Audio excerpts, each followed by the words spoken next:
이 본문을 보면 주의 뜻이면 우리가 산다. If the Lord wills, we will live를 말합니다. 바꿔 말하면 하나님의 뜻이면 우리가 죽는다는 거죠.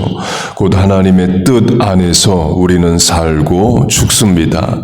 그 말은 삶을 통해서도 이루어드려야 할 하나님의 뜻이 있고 우리의 죽음을 통해서도 이루어드려야 할 하나님의 뜻이 있습니다.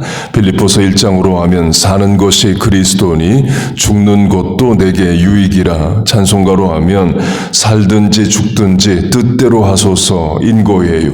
곧 하나님의 뜻을 믿고 살고 죽음마저도 하나님의 뜻을 이루면서 우리는 죽습니다. 사도행전 12장을 보면 헤롯 왕이 예수님의 제자 야고보를 칼로 죽입니다. 야고보는 예수님을 위해 살고 예수님을 위해 죽은 거죠. 제자 중에 첫 번째 순교자가 됩니다. 그리고 바로 이어서 헤롯이 베드로도 죽이고자 해요. 그래서 감옥에 잡아 넣습니다. 그런데 당장 죽이지 않습니다. 이유는 유대교의 큰 명절인 유월절 기간이어서 그래요. 그래서 유월절이 끝나는 대로 죽이고자 합니다. 베드로는 야고보처럼 죽을 것이다를 예상했을 겁니다. 베드로를 위해 기도했던 교인들도 베드로가 살아나오자 믿지를 않죠. 곧 베드로를 위해 기도했던 성도들도 죽을 것을 다 예상을 했어요. 그런데 하나님이 천사를 보내서 베드로를 살려내십니다. 본문으로 하면 하나님의 뜻은 베드로가 그때 죽는 것이 아니라 조금 더 사는 거예요. 그러면 왜 야고보는 헤롯에 의해 일찍 죽게 하시고 베드로는 헤롯의 손에서 건져내시고 더 살게 하시느냐? 그건 모릅니다. 하나님의 뜻이에요. 한국에 왔던 최초의 목사 선교사가 두 분 다 뉴저지 출신입니다.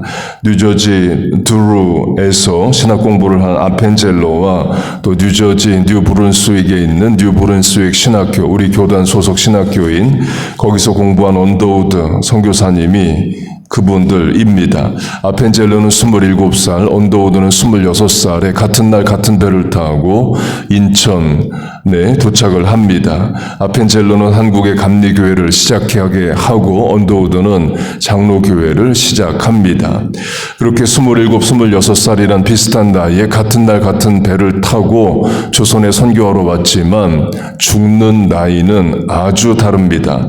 아펜젤로는 한국에 와서 선교를 17년째 하던 어느 날 죽어요. 44세에 죽습니다. 언더우드는 한국에서 30년 가까이 선교 사역을 마치고 미국에 와서 뉴저지 남부 아틀랜틱 시티에서 질병으로 57세에 죽습니다. 왜 아펜젤로는 17년만 선교하고 죽게 하시고 그것도 44세에 죽고 언더우드는 30년 가까이 선교하게 하시느냐? 그건 모릅니다. 하나님의 뜻이에요. 그렇게 아펜젤로가 조선에서 44세에 죽는데요. 한국 감리교회는 아펜젤로의 죽음을 순교가 아닌 순직으로 부릅니다.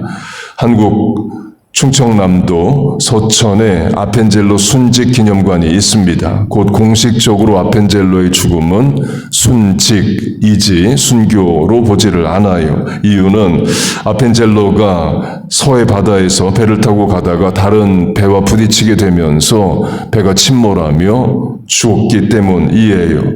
저 개인적으로는 아펜젤로가 조선에 와서 살고 조선에서 죽었으면 순교라고 보는데 또 한국 교회사 학자들도 한국 감리교회도 순직으로 부르고 또 봅니다.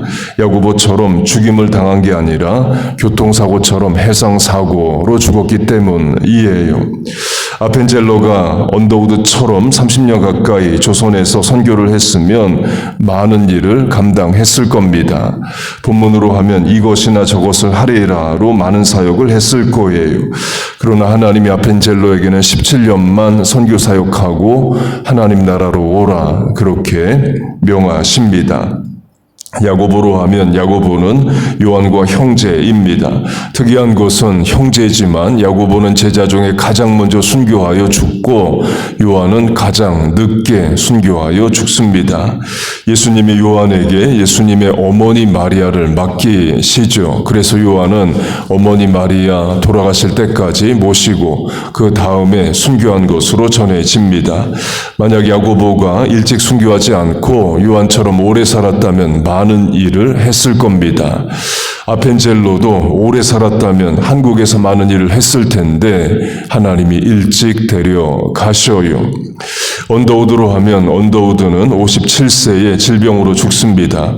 언더우드의 죽음도 순교로 여기지 않습니다. 자연사 했기 때문에 그래요.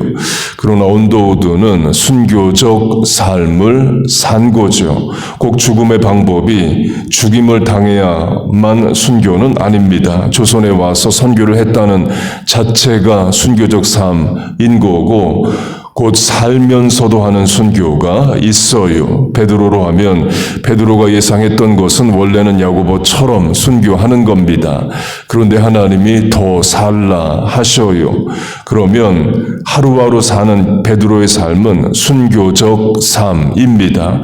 오늘 순교를 하라 하시면 할 각오로 하루하루를 살아가는 거예요.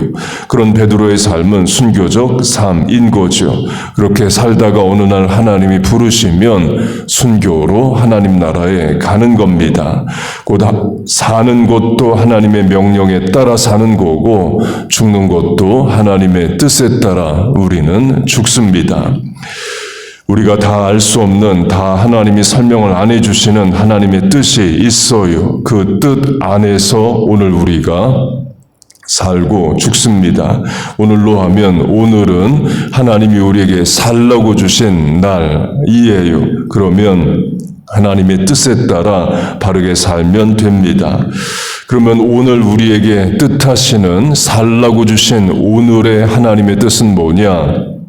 본문으로 하면 do this or that, 이것이나 저것을 하는 겁니다. 하나님이 우리에게 맡겨주신 이 일을 충성으로 감당하는 거예요. 학생이면 공부하는 거고 직장인이면 열심히 일하는 겁니다. 전도로 하면 오늘 만나는 대인관계 가운데 중보하여 기도하고 예수 믿자 교회 다니자 복음 증거하는 겁니다. 가족으로 하면 사랑해야 될 사람 사랑하고 충분히 사랑하며 살아가는 거예요. 항상 기뻐하라, 쉬지 말고 기도하라, 범사에 감사하라, 이는 그리스도 안에서 너희를 향하신 하나님의 뜻이라로 하면 하나님이 뜻하시는 오늘 우리의 삶은 기뻐하고 기도하고 감사하며 사는 겁니다. 11월 감사의 달로 하면 오늘 주신 하루를 감사로 살아가는 거예요. 그렇게 하루하루 하나님이 주신 일을 해가면서 살다가 어느 날 하나님이 부르시면 천국에 가는 거죠. 곧 하나님의 뜻 안에서 살고 하나님의 뜻 안에서 우리는 죽습니다. 특별히 우리의 죽음을 통해서도 하나님의 뜻을 이루어 드리길 바랍니다. 부모 자녀로 하면 부모님 장례식 자체가 또 나의 장례식 자체가 자녀들에게 천국을 소망하게 하고 하나님의 영원을 사모하게 하는 죽음이 되기를 바라요. 장례식 자체에도 은혜가 있고 부활의 소망을 주는 역사가 있기를 바랍니다. 감옥에서 갇혀 죽을 것으로 예상했던 베드로로 하면 사도행전을 보면 헤롯 왕이 베드로 도망 못 가게 하기 위해서 아예 베드로 옆에 사람 2명을 묶어 놓습니다. 그것도 쇠사슬로 묶어요. 다른 죄수 둘과 베드로를 묶어놓은 것도 아니고 감옥에 간수와 묶어놓은 것도 아니고 군인을 감옥에 넣어서 베드로의 옆에 묶어 놓습니다. 군인은 일반인보다 훨씬 더 체격이 크고 힘도 쓰는 그런 존재였을 겁니다. 곧 절대 못 도망가게 하고자 한 거죠. 그렇게 베드로 옆에 2명의 군인이 아예 쇠사슬로 묶여서 같이 있습니다. 그 말은 2명의 군인이 베드로를 계속 지켜보고 있다는 거죠. 대화를 했을 수도 있고 대화를 안 했다 해도 베드로의 얼굴 표정, 마음가짐을 군인들은 다 보고 읽었을 거예요. 베드로는 분명 평안했을 겁니다. 이미 순교를 각오했기 때문에 그래요. 그래서 죽음을 두려워하지 않는 표정으로 말로 시간들을 보냈을 겁니다. 군인들이 베드로를 이상하게 또는 다르게 봤을 겁니다. 내일 죽는다는데 죽음을 앞뒀는데 두려움이 전혀 없어요. 그래서 만약 군인들이 베드로에게 물었다면 죽음이 두렵지 않냐? 어떻게 평안할 수 있느냐? 묻는다면 베드로는 예수님으로 말미암는 부활의 소망과 천국의 영원함을 증거했겠죠. 사도 바울이 그렇게 합니다. 바울과 실라가 전도를 하다가 감옥에 들어갑니다. 그때도 하나님이 바울을 살려내셔요. 그때 감옥의 간수가 바울과 대화를 하게 됩니다. 어떻게 하여야 구원을 얻는가를 물어요. 그때 바울이 주 예수를 믿으라 그리하면 너와 네 집이 구원을 얻으리라는 말을 해줍니다.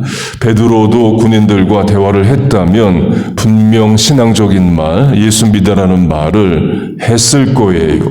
그 죽음을 통해서도 우리가 드러내야 할 하나님의 뜻이 있습니다. 그리고 하루하루의 삶을 통해서도 이루어드려야 할 하나님의 뜻이 우리에게 있습니다. 그 뜻을 잘 이루는 우리들 되기를 바랍니다. 오늘이라는 하루를 하나님 살라고 명하셨어요. 그러면 그 사명 잘 감당하는 겁니다. 그렇게 하루하루 살고 하나님이 부르시는 때에 영광스럽고 신앙적으로 하나님의 천국에 가는 우리 모두 되시기를 주의 이름으로 축복하고 축원합니다. 아멘. 기도하겠습니다. 하나님 아버지, 오늘을 살라고 명하신 생명을 우리에게 주심을 감사합니다. 오늘 하루 하나님의 뜻을 이루어드리며 살게 하여 주옵소서. 그리고 언제 하나님 부르시든 믿음으로 천국 가는 우리들 또 자녀들 다 되게 하여 주옵소서. 오늘도 하루의 뜻을, 하나님의 뜻을 이루기 위해 공부하고 일합니다. 모든 삶의 현장에 하나님 동행하시고 인도하시고 은혜를 내려 주옵소서. 우리의 삶이 하나님 살아계심과 천국을 증거하게 하여 주옵소서. 하나님 또 삶의 무게로 인생의 짐으로 계획과 소원으로 하나님 앞에 나왔습니다. 믿음으로 아뢰는 기도에 하나님 응답하시고 역사하여 주옵소서. 예수님의 이름으로 기도하옵나이다. 아멘.